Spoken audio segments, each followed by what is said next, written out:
আলু সেদ্ধ করা অথবা রোদে দেওয়ার ঝামেলা ছাড়াই কাঁচা আলু তেলে ভেজে মাত্র 10 মিনিটেই পটেটো চিপস তৈরি করে নিতে পারবেন। ভাবা যায়? আসসালামু আলাইকুম everyone, welcome back to my channel.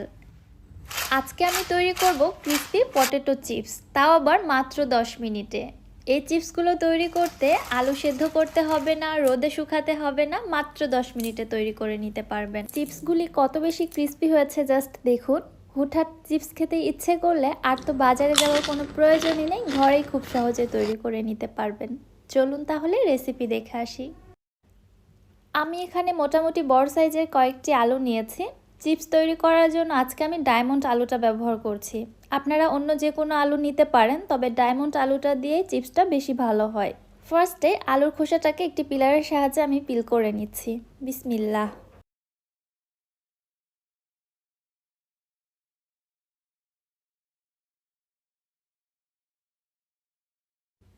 সবগুলি আলুর খোসাটাকে পিল করা হয়ে গিয়েছে। এবার আমি আলুগুলোকে স্লাইস করে কেটে নিব। আমি ছুরির সাহায্যে স্লাইসগুলো করে নিচ্ছি, আপনারা আপনাদের সুবিধা মতো কেটে নেবেন। আলুর চিপস কাটার জন্য বা পাতলা পাতলা স্লাইস করার জন্য যে গ্রেটারগুলো পাওয়া যায় ওগুলো দিয়েও কেটে নিতে পারেন। আবার যারা বটিতে কমফর্ট ফিল করেন তারা বটি দিয়েও কেটে নিতে পারেন। তবে আমি ছুরি দিয়ে কেটে নিচ্ছি। আর কতটা পাতলা করছি আশা করছি বুঝতে পারছেন। যতটা সম্ভব পাতলা করে কেটে নিতে হবে। আর সবগুলো স্লাইস একই মাপে কেটে নেওয়ার চেষ্টা করবেন। কোনোটা যদি বেশি পাতলা হয় আবার কোনোটা মোটা হয় তাহলে ভাজতে প্রবলেম হবে। আলুর স্লাইসগুলোকে কেটে এভাবে রেখে দিব না, সরাসরি পানির মধ্যে রেখে দিচ্ছি।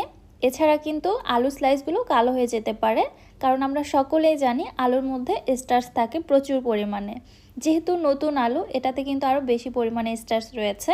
এজন্য অবশ্যই কেটে সঙ্গে সঙ্গে পানির মধ্যে দিয়ে দিতে হবে।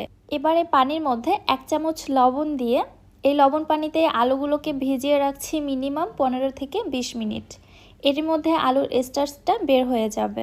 ফিরে আসছি আমি মিনিমাম 15 মিনিট পরে। ঠিক 15 মিনিট পরে দেখুন আলুর স্লাইসগুলো কিন্তু আগের তুলনায় অনেকটাই সফট হয়ে এসেছে। আশা করছি আপনারা বুঝতে পারছেন। এইবারে আলু স্লাইসগুলিকে কয়েকবার পানি বদলিয়ে খুব ভালোভাবে ধুয়ে নিব, যতক্ষণ না ক্লিন স্বচ্ছ পানি বের হচ্ছে। যতক্ষণ পর্যন্ত না ক্লিন পানি বের হচ্ছে ততক্ষণ পর্যন্ত কিন্তু ধুয়ে যেতে হবে। পানি ঘোলাতে থাকা অবস্থায় যদি ওই আলুর চিপসগুলো ভেজে নেয় তাহলে চিপসের কালার একদমই ভালো আসবে না, অনেকটাই কালচে হয়ে যাবে। ঠিক এরকম স্বচ্ছ ক্লিন পানি বের হওয়া পর্যন্ত আমি আলুর স্লাইসগুলিকে খুব ভালোভাবে ধুয়ে নিয়েছি। দেন এবারে পানি থেকে আলু স্লাইসগুলোকে আমি উঠিয়ে নিচ্ছি। যতটা সম্ভব পানিটা একটু ঝরিয়ে নেওয়ার চেষ্টা করব।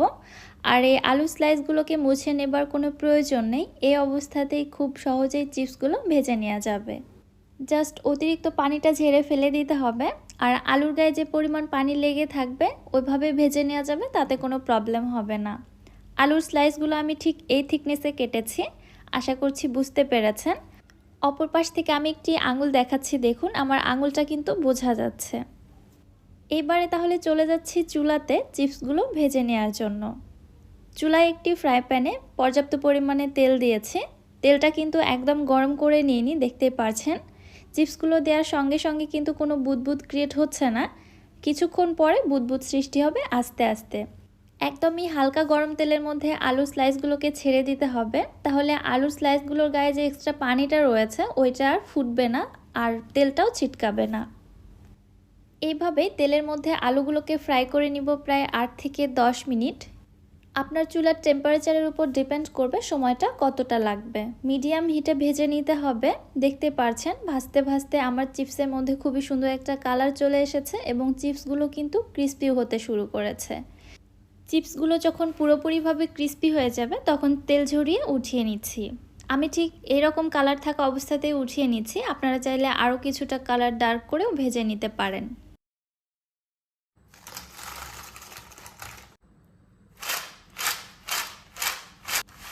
মাশাআল্লাহ, চিপসগুলো কত বেশি ক্রিস্পি হয়েছে আওয়াজটা শুনে নিশ্চয়ই বুঝতে পারছেন।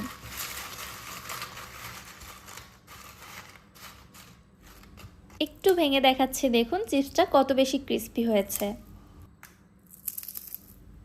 আপনারা তো বুঝতেই পারছেন, আমাকে খুব বেশি কিছু আর বলতেই হবে না। চিপসগুলোকে একটু স্পাইসি করার জন্য এর মধ্যে দিয়ে দিচ্ছি হাফ চা চামচ মরিচের গুঁড়া, হাফ চা চামচ সাদা গোলমরিচের গুঁড়া আর হাফ চা চামচ বিট লবণ। আমি এখানে সাদা গোলমরিচের গুঁড়াটা ব্যবহার করছি, আপনারা চাইলে কালো গোলমরিচের গুঁড়াটাও দিতে পারেন। সব কিছু দিয়ে একটু ভালোভাবে নেড়েচেড়ে মিশিয়ে নিব, তাহলেই তৈরি হয়ে গেল স্পাইসি পটেটো চিপস।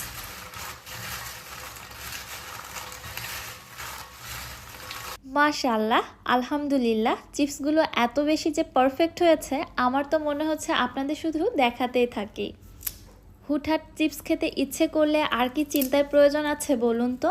মাত্র 10 মিনিটে আপনি ঘরে চিপস তৈরি করে নিতে পারবেন, তাও আবার পটেটো চিপস এত সহজে।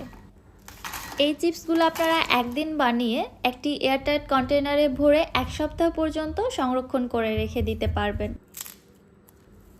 আশা করছি রেসিপিটি আপনাদের কাছে ভালো লেগেছে।